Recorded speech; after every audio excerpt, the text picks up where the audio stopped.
नमस्कार मंडळी, नेहाच महाराष्ट्र व्लॉग्समध्ये मी नेहा तुमच्या सर्वांचं मनापासून स्वागत करते।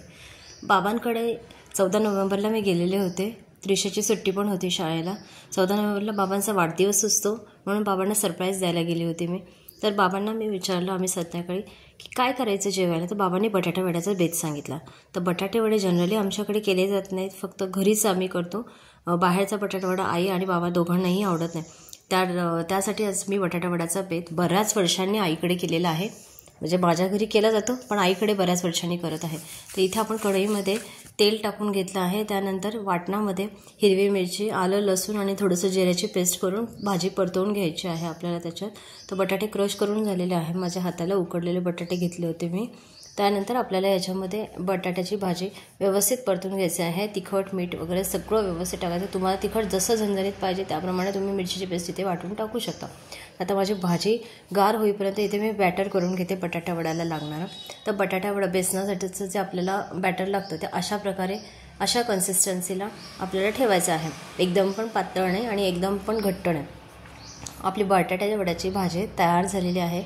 त्यानंतर सर्वात शेवटी मी गार्निशिंगसाठी वरनं कोथिंबीर टाकणार आहे आणि असे छोटे छोटे बटाटे वडे आता याचे हातानेच करून घेणार आहे। आता आपण एका साईडला मी गॅसवर कढई तापायला ठेवली आहे बटाटा वड्यांसाठी। कढई मी गॅसवर तापायला ठेवलेली आहे। तेल घातलेलं आहे कढईत। आपलं बेसनाचं पीठ सुद्धा तयार झालेलं आहे, जे की आपल्याला वड्यांमध्ये वडे त्याच्यामध्ये ऍड करून वडा तळून घ्यायचा आहे। सोबतच मी 5-6 वडे तळलेले आहेत, वडे केलेले आहेत बटाट्याची म्हणजे भाजीचे छोटे छोटे। या पोरांसाठी केलेले आहेत, थोडे कमी तिखटाचे आहेत आणि हे आमच्यासाठी केलेले आहे तिखट झणझणीत असे वडे आता मी करणार आहे, तळणार आहे। तर आपण आता स्टार्ट करूया तळायला। तर या आपण स्टार्ट करूया। आता इथे तेल कडकडीत चांगलं गरम झाल्यानंतरच आपल्याला एक एक वडा ह्याच्यात सोडायचा आहे। त्यापूर्वी आपण बेसनाचं पीठ जे आहे कन्सिस्टन्सी बघून घेते मी। तर मला थोडंसं घट्ट वाटत आहे, तर मी इथे थोडंसं पाणी ॲड करून चांगलं फेटून घेणार आहे पीठ। काही लोक ना ह्याच्यात ना या स्टेजला ना सोडा टाकतात, पण मी याच्यात सोडाचा वापर केला नाही। विदाऊट सोडाच मी हे बटाटे वडे करणार आहे। आता पीठ आपलं चांगलं झालेलं आहे। तर आता याच्यामध्ये एक एक बटाटा वडा मी तेलात तळून घेणार आहे।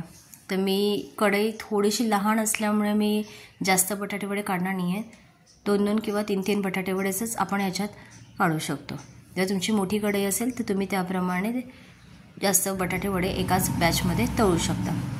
तर अशा प्रकारे मी 3 बटाटे वडे ॲड करून घेतलेले आहे आणि ते चांगले खमंग होईपर्यंत तेलात तळून घेणार आहे। तर ही माझी आजची बटाटा वड्यांचा हा जो व्लॉग मी केला शेअर तुमच्याबरोबर, हा तुम्हाला कसा वाटला तो मला नक्की सांगा। आणि चॅनलवर नवीन असाल तर माझ्या चॅनलला लाईक, शेअर, सबस्क्राईब करायला नक्की विसरू नका। आज मी हा बाबांसाठी बटाटा वडा केला आहे। तर ही पहिली बॅच माझी तळून झालेली आहे। तर आता हे मी आई आणि बाबांसाठी मी सर्व करायला घेते। याच्यात बरोबरच ना मी माझी घरात केलेली खोबऱ्याची चटणी होती, खोबरं शेंगदाण्याची तिखट चटणी, ती मी पावाला आतमध्ये लावून घेणार आहे आणि बाबांना सर्व करणार आहे। तुम्ही सुद्धा ही बटाटे वड्यांची रेसिपी कधी केली नसेल तर नक्की करून बघा आणि मला नक्की कमेंट करून सांगा माझा हा व्लॉग तुम्हाला कसा वाटला। Thank you so much, bye.